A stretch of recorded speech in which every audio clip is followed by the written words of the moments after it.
Il est 2 heures du matin. Vous vous réveillez avec une douleur lancinante dans une dent. Ou peut-être est-ce cette vieille blessure au dos qui se réveille brusquement. Vous ouvrez l'armoire à pharmacie, elle est vide. Vous envisagez de prendre la voiture pour aller à la pharmacie de garde. Mais que se passerait-il si la pharmacie était fermée? Que se passerait-il si les chaînes d'approvisionnement étaient rompues? Ou si, tout simplement, vous ne pouviez plus vous offrir le prix exorbitant des analgésiques modernes? La douleur est le plus vieil ennemi de l'humanité. Et quand on souffre, on est prêt à tout pour que cela s'arrête. Mais que diriez-vous si je vous disais que le soulagement naturel le plus puissant ne se trouve pas dans un flacon en plastique? Il est fort probable qu'il pousse en ce moment même dans les fissures de votre allée ou qu'il domine les mauvaises herbes au fond de votre jardin. Elle ressemble à un pissenlit géant et colérique. Elle est laide, elle est épineuse, et vos voisins pensent probablement que ce n'est qu'un déchet de plus. Pourtant, il y a 150 ans, cette plante était l'outil le plus précieux de la sacoche d'un médecin. On l'appelait l'opium du pauvre. Maintenant, avant que vous ne paniquiez, sachez que ceci n'est absolument pas illégal. Elle ne contient pas de véritable opium. Elle ne vous fera pas échouer à un test de dépistage de drogue. Mais elle contient une sève laiteuse qui imite les effets analgésiques des opiacés, sans l'addiction et sans les risques juridiques.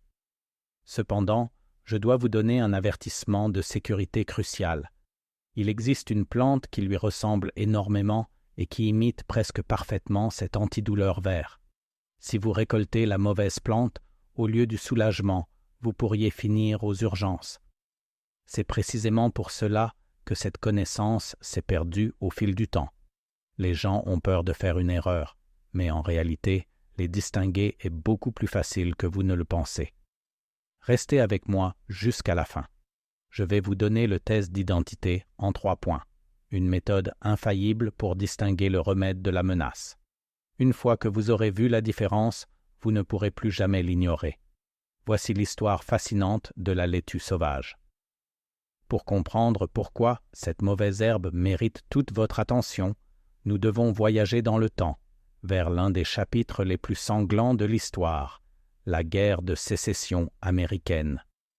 Nous sommes en 1863. Le blocus naval de l'Union a coupé le sud du reste du monde. Les provisions s'épuisent, les hôpitaux de campagne débordent de soldats blessés. Les amputations sont quotidiennes et les médecins n'ont plus de morphine. Dans notre monde moderne, c'est un scénario de cauchemar. Mais les médecins du XIXe siècle se souvenaient de quelque chose que nous avons oublié. Ils se souvenaient des méthodes ancestrales. Ils ont envoyé des cueilleurs dans les champs pour ramasser la Lactuca virosa, la laitue sauvage. Ils extrayaient la sève blanche et collante des tiges et la faisaient sécher pour obtenir une résine brune appelée lactucarium. Lorsqu'elle était administrée aux soldats, elle ne se contentait pas d'atténuer la douleur. Elle calmait le système nerveux. Elle permettait à des hommes qui hurlaient d'agonie de sombrer dans un sommeil réparateur. Elle était si efficace qu'il ne s'agissait pas seulement d'une mesure désespérée sur le champ de bataille. Jusqu'en 1939, le lactucarium figurait dans la pharmacopée des États-Unis, le livre officiel des médicaments. Vous pouviez entrer dans n'importe quelle pharmacie et acheter de l'extrait de laitue sauvage pour les maux de tête, la toux et l'insomnie.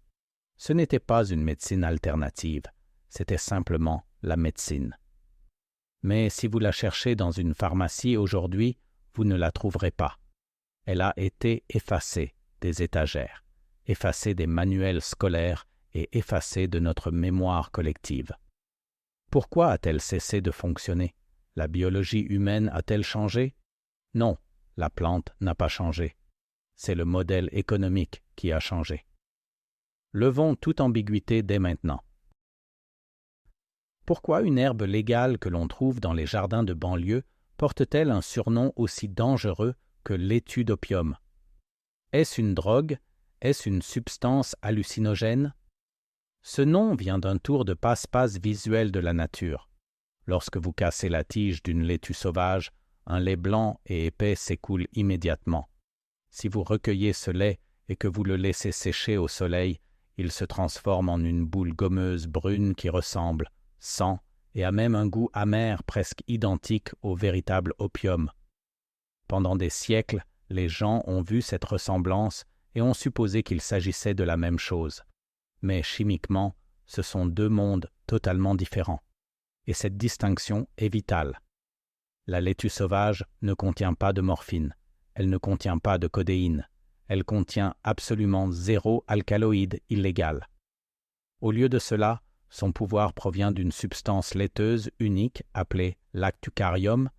À l'intérieur de ce latex se trouvent 2 composés puissants, la lactucine et la lactucopicrine. Voici la science que la plupart des gens ignorent. Lorsque vous prenez un opioïde synthétique puissant, il pirate votre cerveau. Il inonde vos récepteurs de dopamine, créant une euphorie intense qui rend extrêmement accro. Il supprime la douleur, mais il vous vole aussi votre âme. La laitue sauvage fonctionne différemment. Elle agit comme un sédatif doux sur le système nerveux central. Elle atténue les signaux électriques de la douleur qui remontent le long de votre colonne vertébrale. Elle détend les muscles spasmodiques qui se contractent à la suite d'une blessure. Et elle dit à un cerveau hyperactif et anxieux qu'il est temps de dormir. Voyez cela moins comme un marteau narcotique et plus comme un interrupteur biologique pour le stress et l'inconfort. Elle offre un soutien contre la douleur sans la constipation, sans la dépression respiratoire et, surtout, sans l'addiction. Pendant des milliers d'années, les guérisseurs l'ont utilisée non pas pour faire planer les gens, mais pour leur permettre de se reposer.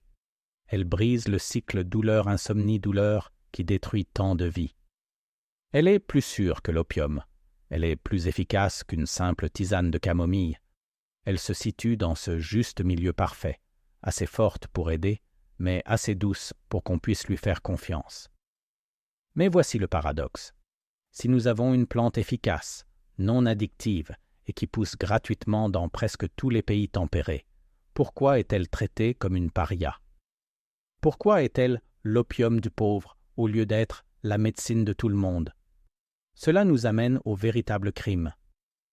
La réponse est brutalement simple et elle n'a rien à voir avec la santé. Tout est une question d'économie. On ne peut pas breveter une mauvaise herbe.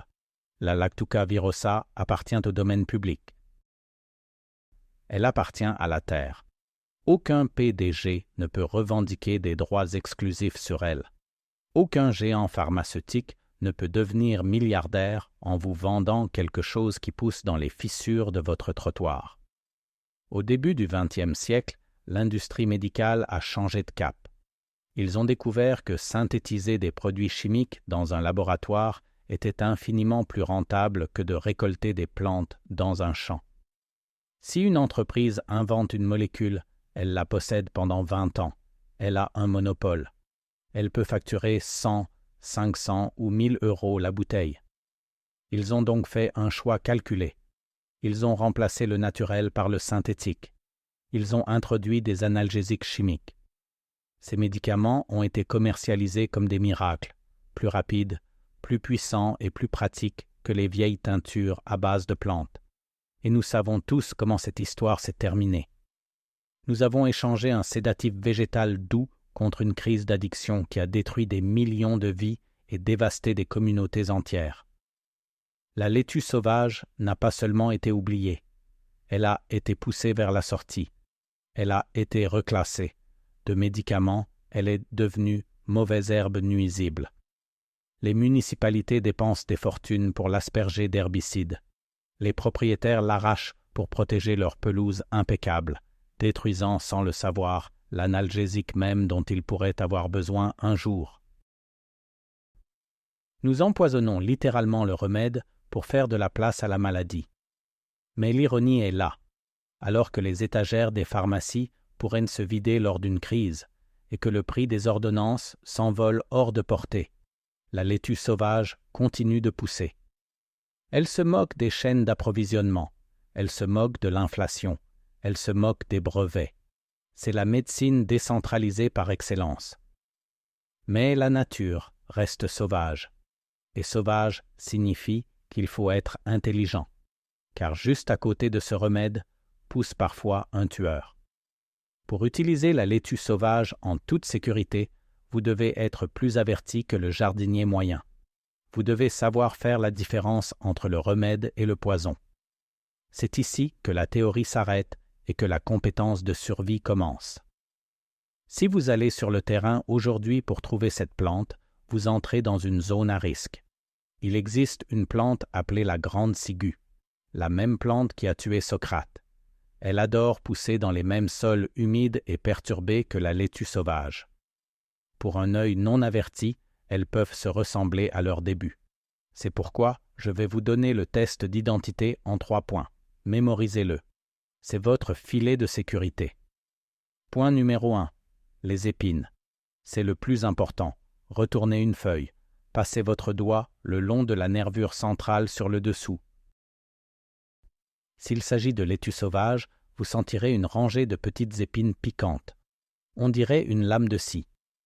La grande ciguë est parfaitement lisse. Elle n'a absolument aucun poil et aucune épine sur les feuilles. Si c'est lisse, n'y touchez pas. Point numéro 2. La tige. Regardez de près la tige principale de la plante. La grande ciguë a une tige lisse et sans poils, recouverte de taches ou de marbrures pourpres. On appelle cela le sang de Socrate.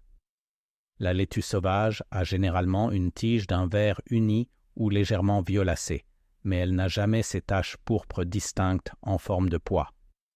Point numéro 3. Le lait. Lorsque vous faites une petite entaille sur la tige ou que vous cassez une feuille, un latex blanc épais et collant s'écoule-t-il immédiatement? C'est le lactucarium. La grande ciguë ne saigne pas de lait blanc de manière aussi abondante. Et plus important encore, la ciguë dégage une odeur de moisi, un peu comme des souris mortes. La laitue sauvage a une odeur de plante médicinale amère. La récolte. Une fois que vous avez confirmé son identité à 100%, comment l'utilisez-vous? La partie la plus puissante est cette sève blanche. L'ancienne méthode consistait à couper le sommet de la plante, à attendre que la sève suinte et sèche, puis à recueillir la résine brune, mais c'est extrêmement long. Une méthode de survie moderne et plus rapide consiste à fabriquer une teinture de plantes entières. Hachez les feuilles et les tiges. Le meilleur moment est lorsque la plante est en fleurs, car c'est là que la sève est la plus forte. Remplissez un bocal avec la matière végétale hachée. Recouvrez-la complètement avec un alcool fort, comme de la vodka. Laissez reposer dans un placard sombre pendant 4 à 6 semaines, en secouant le bocal quotidiennement. L'alcool va extraire les composés médicinaux de la plante. Filtrez le tout et vous obtenez un médicament puissant qui se conserve des années. Quelques gouttes sous la langue suffisent de souvent à apaiser une mauvaise nuit. Un dernier avertissement. Bien que cela soit plus sûr que les opioïdes, cela reste puissant. Ne l'utilisez pas si vous êtes enceinte. Commencez par une dose minuscule pour voir comment votre corps réagit. Respectez la plante et elle vous respectera. Lorsque vous commencez à voir la laitue sauvage, votre vision du monde change. Cette connaissance vous transforme. De consommateur dépendant, vous devenez un survivant autonome. Cela signifie que si le système s'effondre, si les prix explosent ou si le médecin n'est pas disponible, vous n'êtes pas démuni. Vous avez des options. L'opium du pauvre n'a jamais été une question de pauvreté. C'était une question de liberté. C'était la capacité de se soigner soi-même avec ce que la terre offre gratuitement. Alors, la prochaine fois que vous verrez une grande plante épineuse pousser dans un fossé, ne vous contentez pas de passer devant. Arrêtez-vous, retournez la feuille, cherchez les épines et saluez ce gardien silencieux. Si vous êtes prêt à reprendre votre santé en main face au système industriel, partagez ce savoir, car les meilleurs remèdes ne viennent pas toujours avec une ordonnance. Et dites-moi en commentaire, la pilule ou la plante? À laquelle ferez-vous confiance quand la pharmacie fermera ses portes? La connaissance n'est pas perdue. Elle attend simplement que vous la retrouviez.